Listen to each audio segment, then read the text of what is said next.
Intrăm în capitolul luminii. Lumina, unul dintre cele mai importante elemente din zona estetică și unul dintre cele mai importante elemente cu care voi, ca director de imagini, jonglați.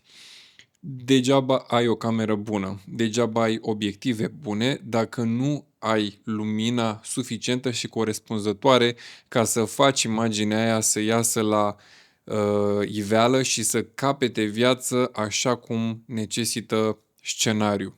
E ca și când ai avea o pânză foarte bună, foarte calitativă, dar n-ai vopselurile suficiente sau destul de bune ca să o pictezi. Este imperativ să ai lumina corespunzătoare. Ce face lumina? 4 lucruri extraordinar de importante. Primul, facem lucrurile să se vadă pe ecran. Atât de banal, atât de simplu, atât de important. 2. Transmitem emoția propusă de scenariu. 3. Conducem atenția publicului pe ecran, acolo unde vrem noi.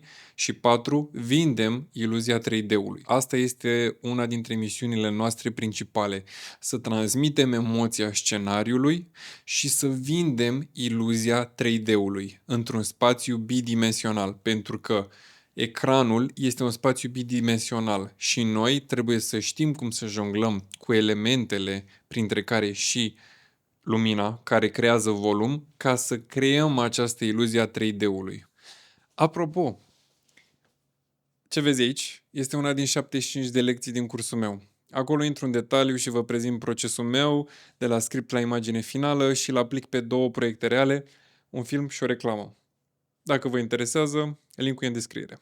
Cea mai bună și simplă strategie de la care să începi atunci când vrei să iluminezi o scenă, că e de interior, că e de exterior, că e de noapte, că e de zi, că este în alt univers sau în universul ăsta, este să începi de la natură. Cum am spus, natura este cel mai bun profesor și tu trebuie să începi de la o imagine credibilă și să o faci incredibilă. Adică, baza ta pe care construiești este una naturală, reală și, cum spuneam, de-a lungul vieții, tu stochezi amintiri vizuale și știi cum arată un apus, cum arată prima rază de soare, cum arată vara, cum arată iarna, cum arată blue hour, cum arată o zi însorită și cum arată una norată. Tu aduni aceste informații și le mai adaugi și pe cele pe care le folosești în scouting atunci când ai timp să vezi locațiile în care urmează să filmezi în timpurile zilei respective și vezi cum funcționează lumina din locație. Tu pleci de la acest strat realist și vezi, știi cum funcționează realitatea bazat pe amintirile tale, vezi cum funcționează locațiile și lumina din locație practică în locațiile în care trebuie să filmezi și pe această bază reală tu construiești. Dacă este un film sau o filmare mai realistă, nu atât de stilizată, doar ajuți, potențiezi un pic lumina practică de acolo și știi cum să te păstrezi în acest realm natural. Dacă este o imagine stilizată, dacă este o imagine în altă galaxie și așa mai departe, tu oricum știi, este o chestie foarte interesantă. Totul din ce omul își imaginează este fondat în realitate. Orice operă scrisă, orice tablou sau film făcut, imaginat într-o altă galaxie, pleacă din bazele acestei realități, pentru că omul nu are cum să-și imagineze ceva în afara lui. Trebuie să aibă o bază și o referință reală. Deci, oricum, natura te informează despre cum să-ți începi drumul, cât de mult vrei să o stilizezi după aia, ca și amplasare de lumini, culori și așa mai departe. Asta este treaba ta și a scenariului și interpretarea scenariului.